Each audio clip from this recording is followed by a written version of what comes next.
Hey, everybody, and welcome to Pals Chat. I am your host, Gina Parker. I am without my pals this week, which is both mean and hurtful. Thank you for asking. I did not name this podcast, it was a committee vote, and feel let down by my committee, but this is a wonderful chance to mess with the format a bit. So, there are a bunch of novelizations of All My Children that have been made over the years, and I am going to give you the first chapter of one called Once and Always. And book one is written by Marcia Lawrence, and it's trying to tell the story of Pine Valley from the beginning. So if you stay tuned, you'll listen to the first chapter of Once and Always. Thanks, pals. Erica Kane went through the motions of the football cheer half-heartedly. Though it was a perfect October night for homecoming, she had little interest in the game or the festivities. A huge bonfire glowed on the far side of the field. A harvest moon hung low in the autumn sky, and the crowd in the stadium roared each time Pine Valley High School's football team was close to the end zone. The opposition was a rival school, and Pine Valley, the underdog, was making a tremendous effort. The score was 7-7, but Erica didn't care. She didn't even care that she would be honored as senior princess at the homecoming dance after the game. What did it matter? She wasn't going to the dance with Phil. As she lifted her pom-poms into the air and forced some enthusiasm into her voice, her dark eyes were fastened on the first tier of the stands, where Philip Brent was sitting. His arm was draped over the shoulders of Tara Martin, and Erica's heart twisted when she saw Phil lean over to whisper in Tara's ear. Tara laughed, tossing back her head, and her shiny brown hair rippled under the stadium lights. What could they be laughing about? Erica wondered sulkily. She craned her neck to get a better look, dropped a pom-pom, and nearly tripped over Sharon Pearson, the head cheerleader. "Hey, Erica, get it together, would you?" Sharon chided good-naturedly. She was a spunky redhead who happened to be one of the few people in the senior class that Erica could stand. I'm sorry. I guessed I missed a step," Erica said, retrieving the lost pom-pom and shaking the sand of the track out of the bright red streamers. But her eyes never left Phil. "You almost knocked me down," Sharon added, grinning. But her smile faded as she followed Erica's pained gaze to Phil and Tara. Pursing her lips, Sharon blew on her cold hands, but her forehead creased with worry. She liked Erica, but sometimes the dark-haired girl could be so selfish. She could make all kinds of trouble, for herself as well as anyone who crossed her. "Why don't you forget about Phil Brent?" Erica's dark eyes flashed. "What's that supposed to mean?" "Phil's my friend. That's all. It means that you can date just about anyone you want. Except Phil. So don't torture yourself, okay? He and Tara are never going to break up. You don't know that." Erica's lower lip thrust forward in her trademark pout. "He just doesn't realize how he feels about me. Yet." "Come off it, Erica." Sharon shook her head vigorously, her fiery curls dancing around her face. "The way I hear it, they're practically engaged. Come on, now forget about them and get into the game." Sharon lifted her pom-poms high in the air and squealed as Chuck Tyler, the quarterback for Pine Valley High, rushed through the opposition's line to score. Erica barely noticed. She was sick of the game and sick of watching Phil with wimpy Tara Martin. She had to do something to make him realize that he really loved her. "Look, Sharon, I've got to use the restroom," she said quickly. "I'll be back in a few minutes, but it's almost half-time." "Erica, wait!" Without a backward glance, Erica slipped into her long dark coat, grabbed her purse, and hurried to the back of the stands. Once away from the lights of the field, she didn't turn to the restrooms, but sneaked through the parking lot, ducking between the parked cars until she came to her mother's old sedan. When she heard footsteps on gravel, she swiftly ducked down. 2 men walked past her, and she held her breath until they were gone. No one must see her. Feeling a twinge of conscience, she unlocked the trunk, looked over her shoulder to make sure she was alone, and then grabbed a screwdriver from the toolbox. "This better work," she muttered, knowing that one way or the other she would be in big trouble. But who cared? As long as Tara had Phil, Erica was miserable. But not for long. She intended to change things tonight. Under the pale blue illumination from the security lights, she felt the worn tread on her mother's spare tire. Then, with a quick motion, she pushed the screwdriver hard into it. The old rubber gave easily. She could hear the hiss of escaping air. "One down, one to go," she whispered, bending down and going to work on the rear left, a white-walled radial tire her mother had paid a fortune for. Her coat dragged in the gravel, but she didn't care. Biting on her lower lip, she tried to plunge the screwdriver into the tire, but the newer rubber resisted. Come on," Erica pleaded through gritted teeth. Her palms were sweaty as she twisted the screwdriver as hard as she could, trying vainly to puncture the damned tire. A huge roar came from the stands, and she started to panic. The first half of the game was almost over. Any minute she could be discovered. Making a final heroic effort, she stabbed at the tire again, and this time the rubber gave way. With a sob of relief, Erica jerked the screwdriver out of the tire, threw it into the trunk and shut the lid. Then, holding her coat tightly around her, she ran through the parking lot like a thief, bending over and hiding between cars. She raced into the bathroom, grateful to find it empty. Breathless, she managed to wash the grime from her hands, just as Sharon and the rest of the squad, laughing and talking, pushed open the creaky bathroom door. "Do you plan to spend the rest of your life in here?" Sharon asked, coming up next to her. "It's practically half-time. You'd better be there." Erica managed a thin smile as she looked into the cracked mirror and noticed Sharon's worried expression. "You missed another score," Sharon said. "I know." I heard the crowd. Erica lifted her shoulder and brushed her thick, dark hair. "There'll be more." Sharon frowned. "This is homecoming, Erica. Doesn't that mean anything to you?" "Of course it does," Erica said sweetly. "It means that I have to get home in time to change into my dress. I'm senior princess this year." 2 of the other cheerleaders exchanged glances and left. Sharon rolled her eyes and, after putting on a thin sheen of lip gloss, hurried back outside. As the door banged shut, Erica leaned against the sink and closed her eyes. She noticed that her hands were shaking and tried to calm herself. It had been a close call, but no one, not even Sharon, would know what she had done or what she planned to do.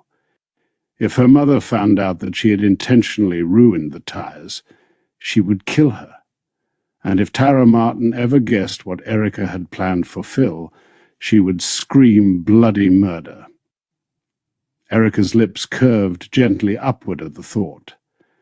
Then she glanced at her reflection, and the smile broadened. This time she'd really outdone herself. She had to admit it was her best scheme yet. Phil offered Tara a sip from his cup of hot chocolate. "No thanks," she murmured. She looked over at him, lovingly tracing his profile with her eyes. She was so happy that sometimes she had to pinch herself to make sure she wasn't dreaming. Phil was so special, and he was all hers. with his curly brown hair, sparkling dark eyes, and boyish smile. He was the most wonderful boy she had ever met. The fact that he was in love with her, too, was overwhelming. "Can I get you anything?" "Just you've already got me," he said, and her heart fluttered. Snuggling closer to him, she felt his arm around her shoulders and the warmth of his breath in the cold night air. Phil pressed his cheek against the shining softness of Tara's hair. "I love you," he whispered. He was still slightly embarrassed saying the words, even though he'd loved Tara for as long as he could remember. They'd been childhood sweethearts, and now they were talking about getting married.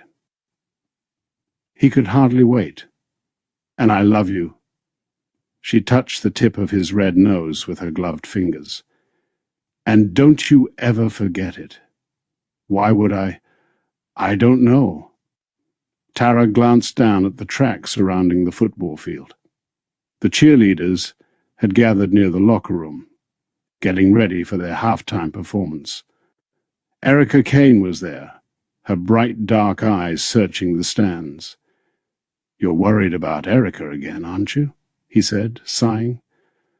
"She's up to no good, but not with me." He gave her a charming, lopsided grin that immediately warmed the corners of Tara's heart. "Sometimes she needs my help. It's not easy for her, you know. Her dad ran off, and she doesn't have a brother or sister. That's no excuse for being so self-centered," Tara said, hating the curtness in her tone, but unable to stop it. "Hey, you know she's just a friend. Well, just keep it that way, okay? Scout's honor." He swiped 2 fingers across his chest and then held them up in a pledge before he broke into a teasing smile. "Cut it out." Tara chuckled in spite of herself. "When you do?" The crowd was on its feet as the Pine Valley Wildcats came charging out of the locker room and onto the playing field. "Here we go," Phil said, reaching for his camera bag. "I'll meet you back here, but right now I've got to try to get some action shots for the newspaper. And you better get them too," Tara teased, her eyes sparkling. "Yes, sir, Mr. Editor, sir." "Miss Editor," she reminded him. Phil raised an eyebrow. "Sounds like you've been talking to my Aunt Amy. She's into all that conscience-raising garbage." "Garbage? Is that what it is?" "My dad thinks so." "Since when do you take your dad's word for anything?" Phil stood and slung his camera over his neck. "He's not a bad guy, you know. Just kind of hot-headed sometimes. And he never has been all that crazy about Aunt Amy. But you like her?" "Yeah," he admitted. "It's funny. She and I, well, we have a pretty good time together. Sometimes she's like my second mother. Everyone should be so lucky," Tara said. She averted her head as her eyes misted over, but Phil could always tell when she was upset. "Hey, I'm sorry." He dropped to his knee and took her hand between his. "I didn't mean—" "It's all right," she said, turning back to him as she blinked back tears. "It's just that sometimes I miss my mom so badly." Phil felt like an absolute jerk. He knew that Tara was sensitive about her mother's death, and here he was, rambling on about his wonderful Aunt Amy being a second mother to him. "Look, have you talked to your dad about it? How can I—" Tara shook her head. "Dad misses her too, and Jeff. Well, most of the time he's wrapped up in medical school, but I can tell he misses Mom. Thank goodness we have Gran. But it's not the same." Phil lifted her chin with one finger and looked into her clear blue eyes. Her cheeks were red from the cold, and freckles, lingering from last summer, still dusted her nose. "No, it's not the same." Just then, the official's whistle blasted, and Pine Valley charged down the field to kick off the second half. Phil sighed and squeezed her hand. "Look, I've got to run, but I'll be back." He gave her a quick kiss on the top of her head, and then took the steps 2 at a time as he hurried down to the field. Phoebe Tyler slid the mink stole from her shoulders and handed it to her maid. "Anything else, Mrs. Tyler?" "Not right now, Mrs. Valentine." Phoebe heard Charles come in behind her, close the front door, and walk crisply across the polished tiles of the foyer to stop at the base of the stairs. "I still can't believe you made us leave so early, Charles." "Well, that's the last benefit you're dragging me to," he declared. "You're not serious." "The hell I'm not, Charles." Phoebe's cry went unheeded as Charles turned his back and mounted the curving staircase, yanking off his bow tie as he went. "Now, Charles, you wait. You have duties, obligations," Phoebe reprimanded. But he didn't pause. As chief of staff, a door upstairs slammed shut. He could be so maddening sometimes, Phoebe reflected, as she followed him up the staircase and into his suite. He was standing in front of his closet, pulling off his clothes. "You know that the opera needs the money, so send them a check. I don't like the opera. Never have. Never will." Charles threw his jacket across the bed, undid his cummerbund, and tossed it on the floor. "But the subject is closed," he snapped. He instantly regretted his high-handed manner when he saw the wounded look in Phoebe's large eyes. He'd been using that tone a lot lately, and he supposed he was actually mimicking her own snobbery. Sighing, he sat on the edge of the bed and pulled on a comfortable pair of corduroy pants that Phoebe abhorred. "Look, I'm sorry," he went on in a more gentle voice. "But opera bores me stiff, especially when we could be watching Chuck play football. I wouldn't dream of it," Phoebe said, lifting her chin. "Why that boy wants to wrestle around in the mud is beyond me. He likes it, and he's good at it. He could be just as good at polo or tennis or anything a little more refined. But football—" Appalled at the thought, Phoebe shuddered dramatically. "He's the quarterback." Charles tried to make her understand. "This is his senior year. Just last night at the dinner table, you remember, he said something about scouts from the university." "Those football scouts?" she broke in witheringly. "Really? Trying to turn his head with scholarships. Don't they know he's going to an Ivy League school?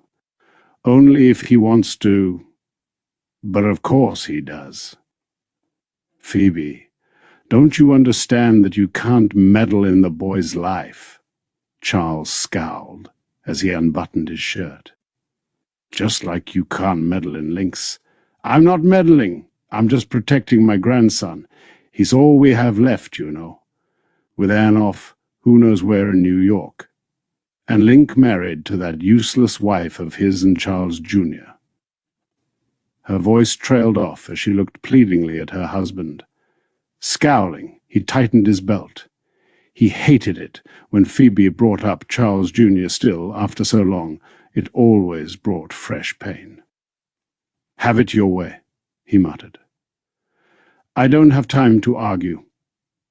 He pocked his keys, found his wallet, and reached inside the closet for his wool cap. But Phoebe wasn't finished. "I just don't understand it. Ever since Charles Jr. died." Charles's head snapped up. His throat caught and his voice was rough. "Let's not dredge all that up again. I can't help it, but it's been years. It still seems like yesterday.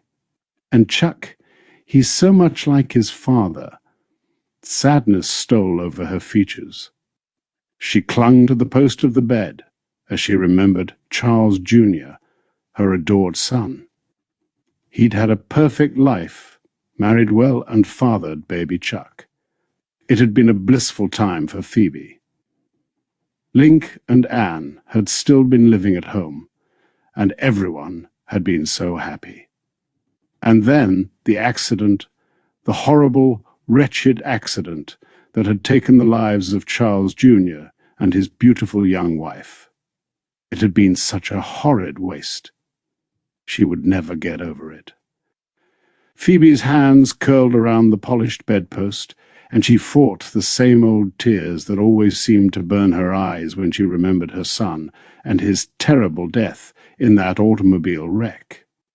Ever since that tragic day, she had raised young Chuck, Charles Tyler III, as her own, and come hell or high water or university football scouts, she would do what was best for him. "Phoebe, I know it's hard," Charles said gently, crossing the thick carpet and taking her in his arms. He too felt the void. Sometimes it seemed as if all they shared together was the loss of their oldest son. Not that their other children were grown. Phoebe and Charles had drifted apart. The one thing that held them together was Chuck. Their grandson was their greatest sense of joy and comfort. "I'm just trying to be the mother he never had," she said, her voice breaking. "And you've done a good job." She sniffed and fought the tears. "Then you know that I don't want him to make the same mistakes Lincoln has—" Charles's arms dropped. He was sick of the same old argument. "Let's just drop it, okay? I can't. Link and Amy are happy. He's pretending. I can tell. A mother can sense these things. Leave it alone, Phoebe. But how could he have married that little gold-digging tramp?" she cried. "Dear God!" He shook his head and wound his scarf around his neck. "Don't start in on this again. Lincoln and Amy have been married for years, and she's never given him a moment's peace. He loves her. He thinks he loves her, but he couldn't. Phoebe, look at her, out gallivanting all over the state with her stupid crusades. 1 minute, she's out protesting the war. The next, she's at some women's consciousness to raising seminar.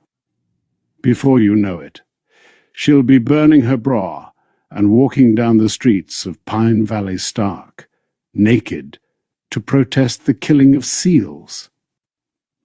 She just wants to have her voice heard by trying to help elect John Sherman as governor." Phoebe demanded, beginning to pace angrily across the bedroom.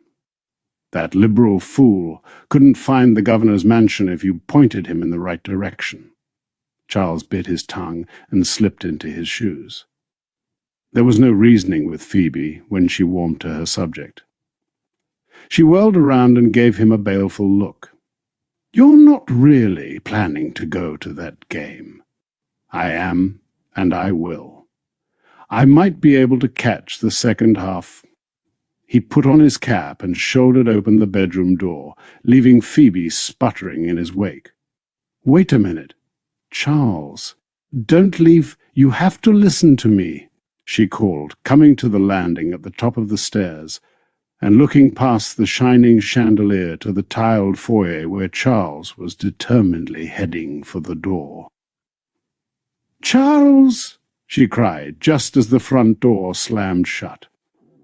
She heard the rev of his engine before it roared down the long circular drive. "I wish we could have caught the second half of the opera," she muttered, utterly exhausted. What was that man thinking of, leaving her alone when she was so upset? Her heart palpitating, she went into her room and sat at the vanity. How dare he walk out on her? And in the middle of a family crisis, for crying out loud. Didn't he know that all of Amy's political activism would tarnish the Tyler family name and ruin Lincoln's career as a lawyer? Still seething, she smoothed her perfectly styled hair as she stared at her reflection in the mirror. She was still a good-looking woman. She was tall, refined, with good bones and an elegant carriage. And she had good sense to go along with it all. So why wasn't Charles listening to her? "Maybe it's all up to you," she told herself, studying her patrician profile. "Maybe you're the one who'll have to find out all you can about your mysterious daughter-in-law." Though Phoebe knew Amy reasonably well, there were a few pieces of her life that seemed to be missing. As if Amy were harboring some secret, Phoebe could feel it in her bones. She smiled at her reflection. "Whatever your secret is, Amida," she said, twisting a brown curl around her finger, "I intend to find out about it and expose you for the fraud you really are." A cloud of cigarette smoke hung over the auditorium. Whispered conversations buzzed around the room, and tension marked the faces of the young people who sat in the hard-backed chairs and looked down the tiered steps to the stage and podium in the university's lecture hall. Boys who had burned their draft cards, students whose deferments were about to run out, young mothers with babies in their laps.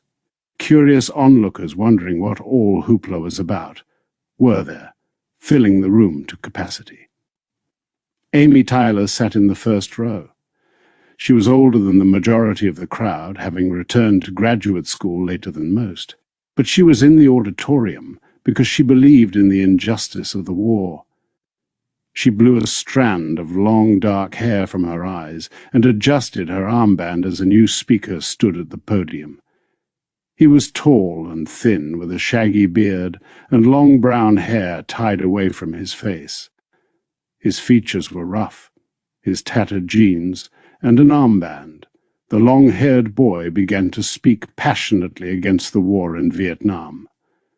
The noise from the speakers were deafening, and his gravelly voice reached every student in the packed room. It rang with intelligence and clarity. In an impassioned speech, he asked every man, woman, and child in the crowded auditorium to follow their hearts and protest the war, to stage sit-ins, take over buildings, support liberal candidates, write letters to congressmen, whatever it took to end the atrocities and the occupation of Vietnam. When he finished, the crowd went wild. Tears ran down Amy's cheeks, and her voice was hoarse from cheering. She had her own reasons for being against the war. Some of them were political, while others were strictly personal. Nonetheless, her convictions ran deep. Despite pressure from Link and his family, she took part in any movement designed to end what she saw as a waste of human lives. Amy doesn't notice the time. She was unaware that she should have been home hours ago. That was where she belonged, fighting for her convictions. The speaker stepped down, and a small blonde-haired girl filled his space behind the podium. She strummed a 12-string guitar and sang in a high, quavering voice, asking the crowd to join in on a favorite anti-war song. Amy was thoroughly caught up in the spirit of camaraderie. She sang the words to Blowin' in the Wind and smiled, despite the tears running down her cheeks. Nick Davis stared at the empty road ahead. The beams from his headlights cut into the night and illuminated the long, twisting ribbon of asphalt that led him home. Stamping on the accelerator, he felt his new sports car surge forward. The sense of power it gave him felt good, almost as good as the thick roll of bills in his wallet. For the first time in his life, Nick had scored, and scored big, thanks to a spectacular day at the track. At last a dark horse finally came in at 20-1. Not bad odds, not bad at all, he thought, grinning. Not only did he have this car, but several $1,000s were in his pocket, enough money to stake him in Pine Valley. He could set up a new dance studio and still have a little bit left over to hit the track again, just in case his luck should hold. And he had a feeling it would. The streetlights of Pine Valley twinkled in the distance, and the bright orange glow of a bonfire shone like a beacon, drawing him closer to a place he had left years before. Yes, sir. He was feeling lucky. Maybe even lucky enough to look up Amy again if she was still in town. It had been nearly 20 years since he had last seen her. Thinking of her innocent face, trusting eyes, and supple young body made him uncomfortable. Maybe he should never have ducked out. Maybe he should have stuck around and married Amy. Things sure would be difficult today, but he never would have had his chance to dance on Broadway. Big deal, he muttered. You sure blew that one, too. He pushed in the cigarette lighter and reached into his pocket for a crumpled pack. As he lit up, he thought about his string of bad luck. There had been too many frustrating years of auditions that hadn't panned out. Blowing a thin stream of blue smoke toward the windshield, he told himself that this time he wouldn't make the same mistakes. He shifted down, grinding the gears and grimacing. This time, Nick Davis is going to come out on top, he vowed. All he needed was one last chance. Thank you for listening. Our theme song is Wouldn't It Be Nice by Sound Mirage featuring Lady Rand. Please rate and review, download, subscribe, all the things. And you can email us at amcrewatch@gmail.com. Thanks. Talk to you next week.